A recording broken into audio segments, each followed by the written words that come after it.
Bonjour à toutes et à tous et bienvenue dans cette nouvelle édition d'Afro Business. Un numéro consacré aux pertes dues aux exportations frauduleuses du cacao en direction du Nigeria.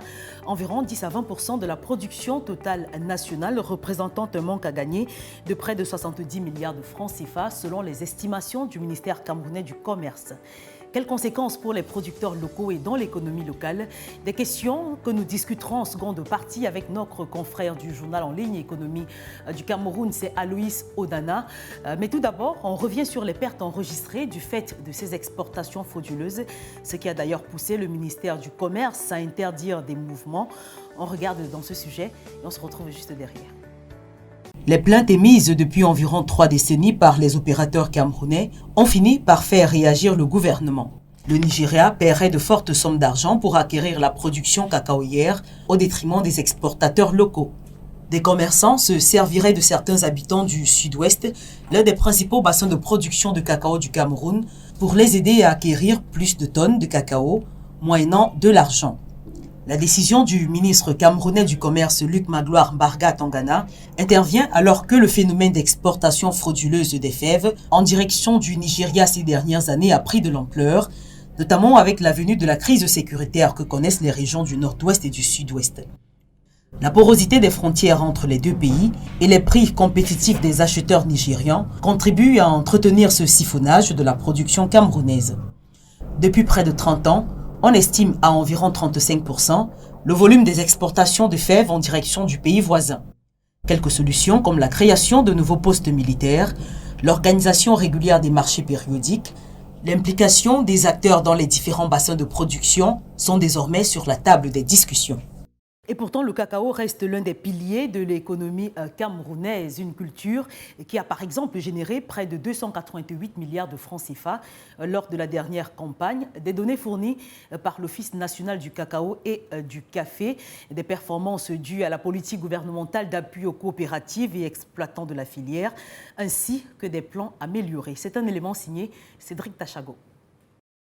Selon des données de l'Office national du cacao et du café, plus de 217 millions de kilogrammes de cacao ont été exportés par le Cameroun au cours de la campagne 2021-2022. Une note plutôt positive puisqu'on enregistre là une hausse de l'ordre de 7,55% comparée à la précédente campagne. Conséquence, les caisses de l'État se retrouvent bien approvisionnées. La manne obtenue de cette performance est de 288,746 milliards de francs CFA. En termes de destination, la fève camerounaise est prisée dans 16 pays à travers l'Asie, l'Europe et l'Amérique.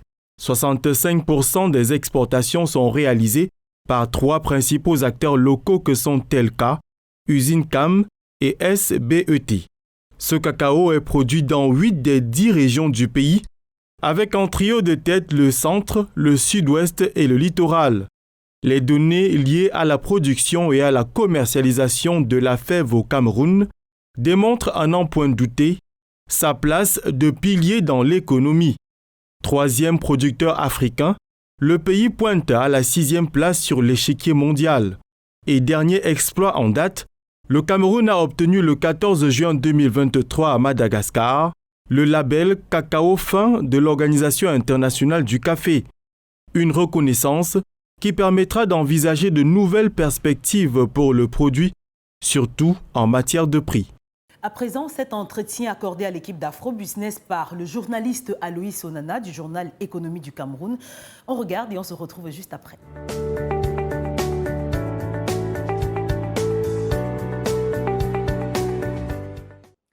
Bonjour Aloïs Odana et merci d'avoir accepté et d'avoir répondu présent à cette invitation. Merci beaucoup Madame Arabelenga, c'est un plaisir d'être de vôtre. C'est pas la première fois que je viens peut-être sur Dash Media, mais c'est la première fois que j'interviens ici sur votre plateau télévision. Et donc, je suis très content de vous revoir et puis très content de retrouver des téléspectateurs de Dash Télévision. Alors, nous allons revenir dans cette interview sur les pertes enregistrées par le Cameroun en matière d'exportation frauduleuse de cacao, notamment vers le Nigeria. Une sortie qui cause, vous le dites dans un de vos articles, le manque de rapatriement des devises. Comment comprendre? Alors, c'est que il y a une campagne cacaoyère au Cameroun qui va de 2022 à 2023, notamment de juillet 2022 d'août 2022 à juillet 2023, donc pratiquement 11 mois. Alors, le constat qu'a fait le ministre du Commerce, c'est que pendant ce laps de temps, de 11 mois pratiquement, il y a une saignée qui s'est fait sentir et qui révèle que le Nigeria est en train d'absorber, de happer pratiquement tout ce qui est produit localement comme cacao, notamment tout ce qui est produit au niveau de la zone du sud-ouest. Et s'il fallait revenir un peu sur les chiffres, on dira que le sud-ouest, quand même, c'est le numéro 1 des bassins de production, avec au moins 40% de production, juste devant le centre qui est ressort, qui revient avec au moins 36% de production. Loin derrière d'autres régions comme l'Est où il y a seulement 3%, ou encore le Sud où c'est à peine 10%. Et le littoral où il y a à peu près 5%. Et donc, le sud-ouest fait donc partie c'est le cœur, n'est-ce pas, de notre production cacaoyère. Alors, sauf que ce sud-ouest-là est pratiquement voisin au Nigeria, une économie qui est pratiquement... il faut rappeler que le Nigeria est quand même devant nous en termes de production cacaoyère, c'est-à-dire loin derrière le Ghana ou encore la Côte d'Ivoire. Le Cameroun est le quatrième africain. Il est le quatrième africain, voilà. Et donc ce géant-là a davantage besoin de cacao et se retourne vers le Cameroun pour venir faire ses emplettes cacaoyères. Et donc, les conséquences sont donc celles que vous relevez, c'est-à-dire que non seulement nous avons déjà pratiquement 60 000 tonnes qui ont été pratiquement écoulées au niveau du Nigeria, mais également les pertes financières sont hautement importantes. Là, vous avez évoqué à peu près 70 milliards qui sont perdus au niveau des recettes fiscales, au niveau de nos recettes. Et donc, les craintes sont donc bien profondes parce qu'on se dit que si on perd autant d'argent, c'est qu'il est possible que notre économie connaisse des troubles. Comment des troubles? C'est que parmi nos recettes, dans nos caisses, le cacao représente au moins 70% de ces recettes-là.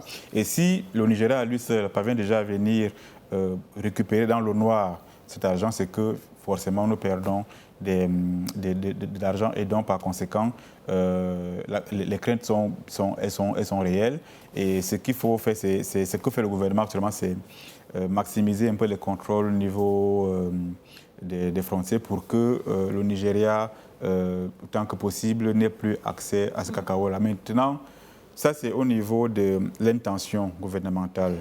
Mais qui doit faire face à une autre réalité sur le terrain, c'est que les gens ont des problèmes. Si vous prenez par exemple les cacaoculteurs du nord-ouest ou du sud-ouest, vous allez vous rendre compte que peut-être c'est le moment de la rentrée scolaire, ils ont d'autres problèmes et ils veulent les résoudre. Et le cacao se vend de plus en plus cher.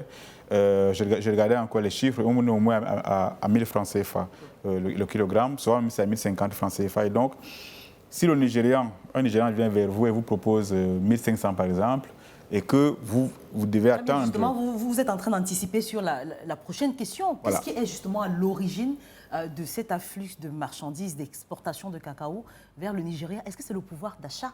Et vous êtes déjà en train de... Voilà, c'est peut-être le pouvoir d'achat davantage, mais également l'attractivité des prix. Si vous avez un concurrent qui vous propose 1500 francs le kilogramme et un autre qui vous propose 900 francs le kilogramme, vous comprenez un peu le gap. La tendance à vouloir aller vers celui qui vous paye le plus offrant, elle est largement élevée. Donc, les commerçants sont plutôt ouverts à disposer, à coopérer avec ceux-là qui leur proposent, qui font des offres alléchantes. Donc, par avoir des conséquences, vous allez beau mettre la douane et la police pour essayer un peu d'étouffer la saignée, mais toujours est-il que ces gens-là les cacaoculteurs seront prêts plutôt à coopérer avec ceux-là qui vont leur faire des propositions très importantes. Donc, ce n'est pas seulement au niveau du pouvoir d'achat, mais davantage au niveau des propositions, des offres que fait le Nigeria à ceux-là qui sont au niveau du nord-ouest davantage et qui sont le numéro 1. Et donc, peut-être qu'il faudrait creuser davantage, aller en profondeur, causer avec ceux-là qui sont sur place et pour qu'on évalue un peu ce qui les séduit et qui fait qu'ils soient davantage plus penchés à coopérer avec les Nigérians. Parce qu'en fait, il faut rappeler également qu'au passage que Localement, il y a Madame Kate Foto, qui est quand même la championne de ce côté-là, qui, par exemple, en 2020, était à elle seule 69 350 tonnes de cacao qu'elle a pu acheter à elle seule. Et vous savez qu'elle est de la région. Et donc, souvent, on l'a un peu accusé de ne pas acheter comme cela se devait. Oui. Et donc, si les gens ont des problèmes et ont tendance à l'abandonner pour aller plutôt... Mais par qui est fixé, doit être fixé le prix d'achat du cacao sur le marché? Parce qu'on a l'impression que c'est de gré à gré aujourd'hui, que justement, ça se discute entre les producteurs et les acheteurs. Il y a un prix qui est donné par le mini-commerce, mais sauf que justement, sur le terrain, si moi j'ai mon enfant qui est malade, ou encore que je suis en train de préparer la rentrée scolaire, ou encore la zone est secouée par une crise de sécurité depuis pratiquement 2016, et que vous voulez reconstruire votre maison, et qu'entre-temps, les armes se sont tues, d'abord, il faut rappeler que ça, c'est une parenthèse. Si aujourd'hui, on déplore les 60 000 tonnes qui sont écoulées au Nigeria, et que cela fait une perte à peu près 70 milliards dans nos caisses, il faut quand même aussi voir l'autre côté positif de la fait, c'est que les ventes reviennent, c'est la preuve que la paix est en train de revenir. Parce qu'en fait, quand la crise débute en 2016, les magasins sont pratiquement saccagés, abandonnés. Et ceux qui cultivent sont pratiquement à l'abandon et fuient vers le Nigeria. Et donc, aujourd'hui, reconnaître qu'il y a 60 000 tonnes qui sont carrément sorties, c'est que la preuve, c'est que la paix est revenue. Les gens ont le courage d'aller au champ, de cultiver à nouveau. Et donc, c'est la preuve que l'économie est en train de renaître. Maintenant, comme l'économie reprend, c'est la preuve qu'on peut encore faire davantage. Peut-être causer avec ceux qui sont sur le terrain, de leur demander un peu comment est-ce qu'ils vivent dans leur cacaoyer. Parce qu'en fait, on savait que les gens avaient peur d'aller au champ parce qu'il y avait de l'insécurité. Et donc, aujourd'hui, ils vont au champ tranquillement. La paix est donc revenue. Comme la paix est revenue, il faut donc leur faire des offres alléchantes. Si le kilogramme s'arrachait jusqu'à là à 900 francs, il faudrait que le mini-commerce fasse tout son possible pour qu'on propose un peu plus aux cacaculteurs pour qu'il n'ait plus tendance à aller à l'extérieur. Ce qui séduit, c'est l'extérieur en fait. On a toujours la conviction que l'herbe est verte ailleurs. Et si vous avez la conviction que l'herbe est verte ailleurs, Madame Nga, je suis sûr que vous allez, si vous êtes à leur place, vous serez presque tenté de vendre votre production ailleurs parce que justement, je vous propose peut-être 2 000 francs sur 1 kilogramme et vous vous rendez compte que vous avez 1 tonne, vous allez forcément me vendre ce que vous avez comme... Voilà. Et il faut également rappeler que c'est le gain-là qui accroche. En 2018-2020, la tonne était pratiquement, on la prenait 1 467 000. Très bien. Et donc, entre-temps, vous allez continuer à proposer 900 francs aux gens. C'est-à-dire que si quelqu'un pouvait vendre ses 10 sacs de cacao à 1 467 000, comme je l'ai relevé, et que vous revenez avec un taux moindre, soyez-en sûr, personne ne viendra vers vous. Parce que le gain, on dit l'argent sur le nez de la guerre. Donc forcément, chacun veut se faire du gain. Et par voie de conséquence, les gens vont vous tourner le dos et venir vers moi. Donc, c'est cette façon de... Je veux dire quoi? C'est ce fossé qui s'est créé. À l'époque, 10 sacs, vous donnez 1 million de francs par là. Et qu'aujourd'hui, il faut... à peu près 15 à 16 sacs. 15 sacs, vous comprenez que les gens vont tout de suite aller vers celui-là qui peut leur donner 1 million pour 10 sacs. Et donc, la crainte est là, le mal est profond, le ver dans le fruit. Ce qu'il faut faire peut-être, c'est qu'au niveau local, qu'on réajuste nos prix pour que les coxeurs, comme on les appelle, n'aient plus voix au chapitre, pour qu'ils aient de la peine à convaincre. Au-delà, peut-être aussi revoir les rapports avec des GIC qui travaillent très souvent avec ces cacaculteurs pour que, au-delà des rassemblements, qu'il y ait un discours franc, pour qu'on leur montre un peu les avantages que non seulement eux, ils peuvent tirer de l'affaire, mais c'est également ce que nous, en tant qu'État camerounais, nous pouvons tirer de l'affaire. Parce que rappelez-vous que si on n'a pas de devise, parce que le cacao était vendu dans le noir, les répercussions peuvent se faire au niveau de notre balance. Oui, notamment, et aussi sur l'industrialisation, parce que là, on a les acheteurs, les transformateurs qui ont du mal à se fournir de la matière première. Oui, ça c'est sûr, parce que ce que vous dites est très pertinent, parce que localement, nous avons quand même quelques industries. Il y en a qui sont très anciennes, comme les Barry Callebaut, qui sont très anciennes, comme les autres, le groupe Tiger Brand de l'Afrique du Sud, qui fait dans Chococam. Et il y en a d'autres qui sont nés entre-temps, notamment Neo Industry, qui a pratiquement absorbé en 2021 pratiquement 4 millions de tonnes qu'il a pu broyer localement. Et que l'Ivoirien connaît, qui a investi 40 milliards à Kribi, attend donc des fèves. Et donc, vous voyez que localement, il y a des figures de proue émergent et ont donc forcément besoin de la fève. Donc l'urgence est de stopper pratiquement cette saignée qui s'est créée pour que la capacité locale qui est de 130 000 tonnes soit effective. Parce que rappelons que sur les 300 000 tonnes que le Cameroun produit en moyenne annuellement, à peine 115 000 tonnes sont broyées localement. Le reste est pratiquement envoyé à l'exportation. Et donc le challenge ici, c'est convaincre ceux-là qui cultivent le cacao de se retourner vers ceux-là qui sont basés localement pour que ils produisent, ils transforment localement pour qu'on n'ait pas à tout envoyer à l'extérieur. Parce que également le challenge ici consiste à donner de l'énergie, de la puissance, du sens à notre industrie cacaoyère. Même si il est avéré que notre cacao fait partie du souffle de notre économie, parce qu'en fait, c'est quand même notre deuxième culture, notre deuxième richesse qui nous permet d'avoir des devises.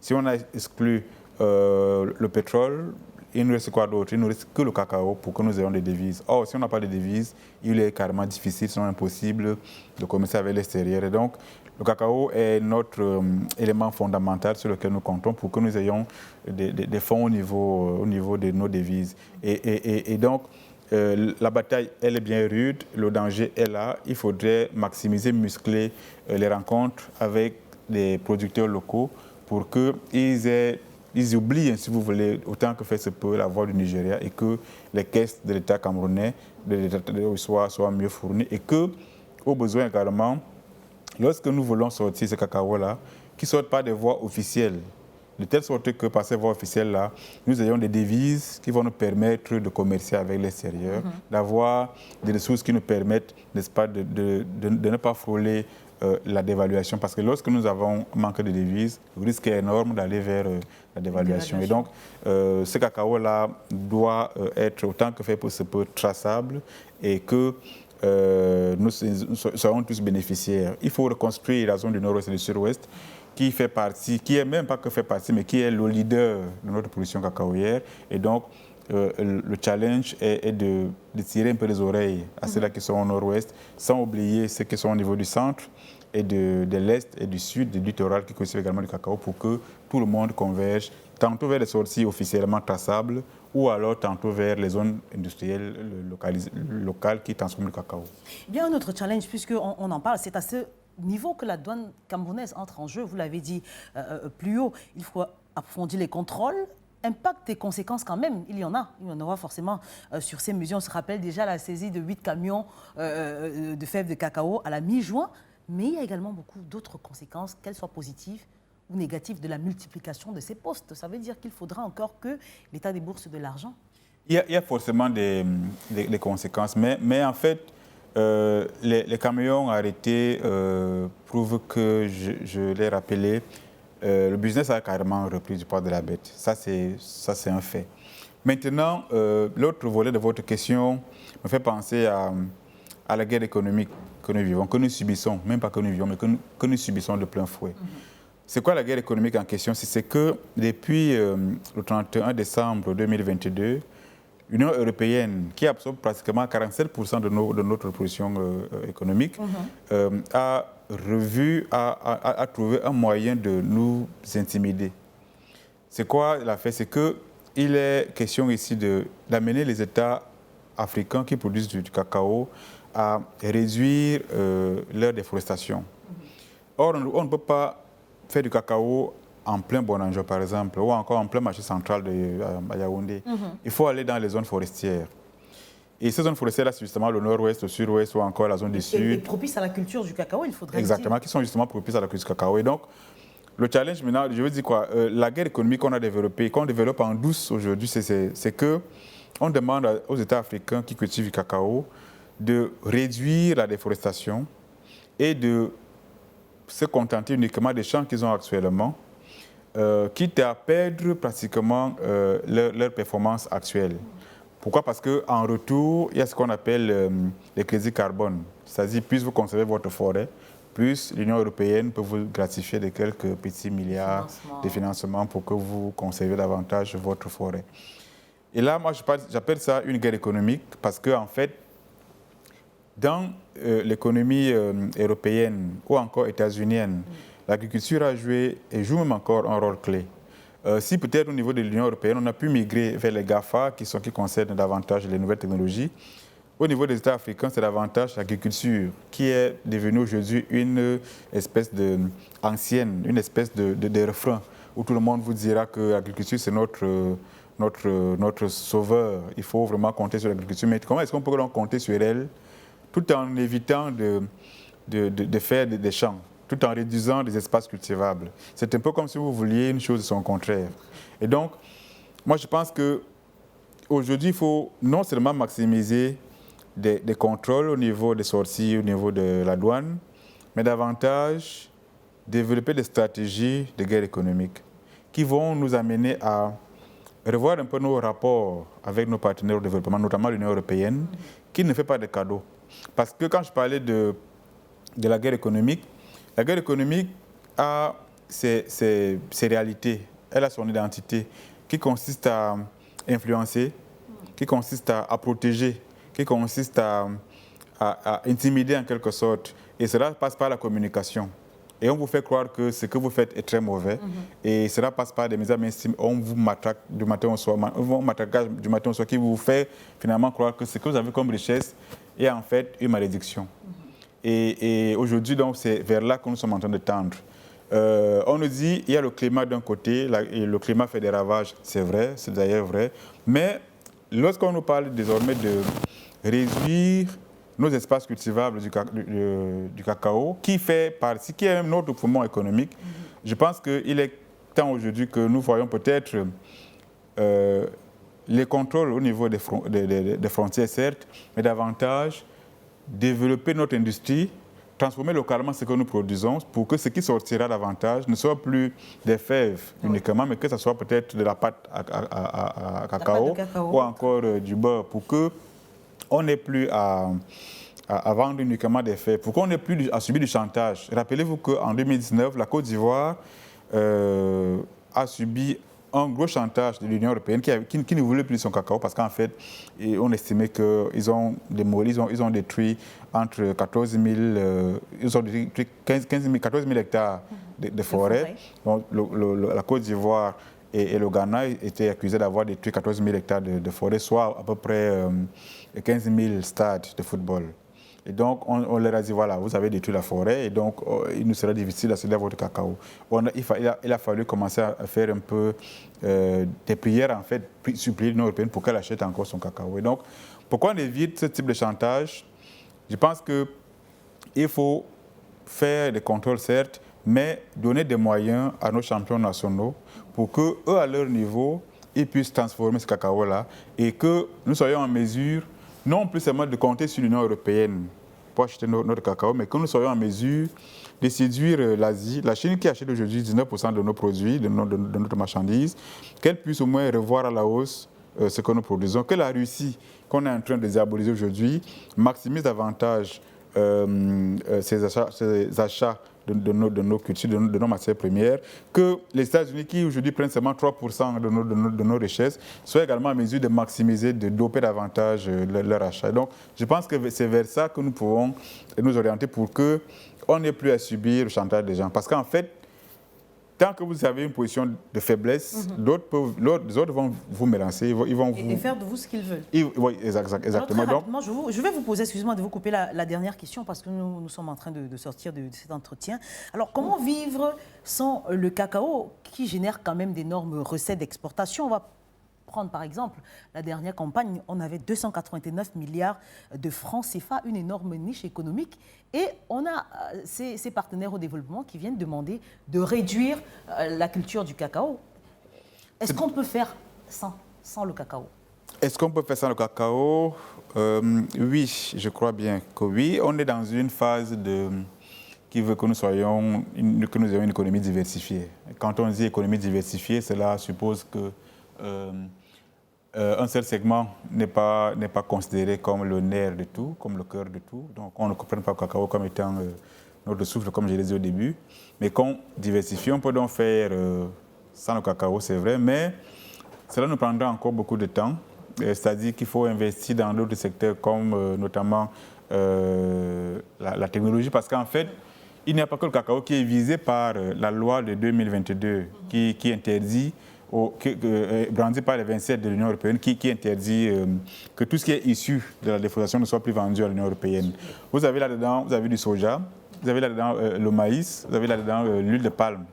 Donc, tout ce qui a pratiquement trait à l'agriculture. Et ils disent que si ces produits-là sont issus des forêts détruites après 2021, ils ne sont pas prêts à les acheter. Donc, je pense qu'il ne faut pas seulement compter sur ces produits-là qui sont pratiquement polluants blacklistés, mais également investir dans d'autres secteurs, notamment, pourquoi pas les technologies. Je pense que nous avons de la peine à maîtriser aujourd'hui les NTIC, comme on les appelle, alors qu'ailleurs, d'autres se positionnent davantage. Je vais vous prendre l'exemple du Japon en 2000. Alors, en 2000, le Japon se positionne comme étant une économie très puissante au niveau des technologies. Ce qui inquiète les États-Unis, qui vont donc passer une enquête à la CIA. Et la CIA va donc révéler que, en fait, ce qui fait la force du Japon, c'est la maîtrise de la technologie. Et de là, donc, les Américains vont investir dans ce qui s'appelle aujourd'hui la Silicon Valley. C'est-à-dire qu'à leur niveau, il est question qu'ils ne soient plus surpris par ce qui est fait ailleurs, qu'eux, ils gardent toujours la main sur les innovations. Alors, ça, c'est des conséquences positives de la guerre économique. C'est-à-dire que vous surveillez votre partenaire, votre concurrent, et vous vous mettez à jour de ce qu'il fait, et vous aussi, à votre niveau, vous mettez à jour. Maintenant, nous, à notre niveau, est-ce que nous nous mettons à jour? Je doute fort. J'ai le sentiment que ce qui nous intéresse davantage, c'est la politique, c'est la conservation du pouvoir, juste pour le conserver, sans pour autant investir dans la guerre économique. La guerre économique, elle est douce, elle est polie, elle est souriante. C'est-à-dire qu'on peut venir chez vous, Madame Nga, et on vous fait signer des papiers qui vous font croire que si vous n'adhérez pas, eh bien c'est votre mort qui va arriver. Et vous-même, vous signez votre arrêt de mort sans le savoir. Donc, le climat existe, les effets du climat sont réels, mais davantage, il faudrait que nous soyons méfiants de tout ce qui vient d'ailleurs et que nous soyons un peu courageux, regarder un peu ailleurs. Quand je dis ailleurs, c'est que d'avoir le courage de coopérer avec ceux-là qui sont un peu critiqués par d'autres, quitte à se faire des ennemis. Parce qu'en fait, si aujourd'hui l'Union européenne capte 47% de nos richesses et que la Chine prend seulement déjà 19%, je pense qu'il faudrait faire davantage des yeux doux et à la Chine et à l'Inde qui prend les 8% de nos richesses pour qu'à la fin, si on produit de la pâte à café, de la pâte à cacao, qu'on soit également en mesure de couler ça ailleurs. Parce qu'en fait, si nous comptons uniquement sur l'Union européenne pour écouler nos marchandises, eh bien, soyez-en sûrs, nous serons un jour coincés et nous serons sujets au chantage. Donc, moi, il y a un temps où je n'étais pas très attaché aux questions économiques, mais quand j'ai compris qu'en fait, le monde se joue à ce niveau-là. Ce n'est pas seulement la politique, mais la guerre la plus redoutable se passe au niveau de l'économie et elle a lieu du 1er janvier au 31 décembre. C'est-à-dire que prenez une école comme une école de guerre économique comme celle qui est en France, qui est créée en 1997. Les gens qui ne font pas beaucoup de bruit et leur travail au quotidien, c'est étudier les continents. Et parmi les continents qu'ils ont en ligne de mire figure l'Afrique. Et tout le monde sait que l'Afrique est un continent prospère ou alors capable de devenir très prospère. Et le challenge consiste donc à nous intimider, à nous faire peur, nous inoculer des idées qui vont nous faire avoir peur de nous-mêmes et prendre pour modèle ce qui est fait ailleurs. Or, c'est grâce à la canne à sucre que les États-Unis se sont développés. C'est grâce à la révolution agricole au 18e, au 19e siècle que l'Europe qui n'était pas encore Union européenne s'est développée. Donc, je pense que nous, on doit aller au moins sur 2 pédales. D'abord l'agriculture, sans avoir peur de l'épée de Damoclès qui nous est désormais brandie depuis 2021 et qui veut que chaque fois que vous avez détruit la forêt, vos produits ne soient plus vendus en Union européenne, que nous soyons en mesure de braver cet interdit-là et que nous soyons également en mesure de coopérer avec d'autres puissances pour que, à la fin, à chaque fois qu'il y aura un sentiment de vérité, de chantage, que cela reste uniquement au niveau des idées et que l'Afrique soit libre. Merci beaucoup à vous, Alois Nana, pour ces éclairages. Je rappelle que vous êtes journaliste intéressé par les questions économiques et de développement et vous travaillez pour le journal en ligne Économie du Cameroun. C'est bien cela, parce qu'en fait, j'étais d'abord attaché, quand j'étais jeune journaliste, peut-être un peu plus jeune, j'étais attaché aux questions religieuses.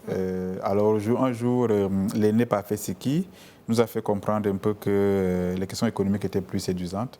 Et c'est comme ça qu'on a commencé à travailler dessus. Et si bien que la rentrée académique prochaine, je suis en train de préparer ma rentrée à aller m'inscrire à l'université pour davantage creuser ces questions qui très souvent sont obnubilées, voilées par les questions politiques.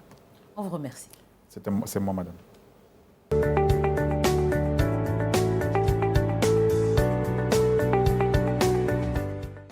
Et c'est la fin de ce numéro d'Afro Business. Merci à vous de nous avoir regardés. Je vous invite également à nous suivre sur nos différentes plateformes de médias sociaux, sur Facebook, sur Twitter, sur LinkedIn ou encore sur Instagram.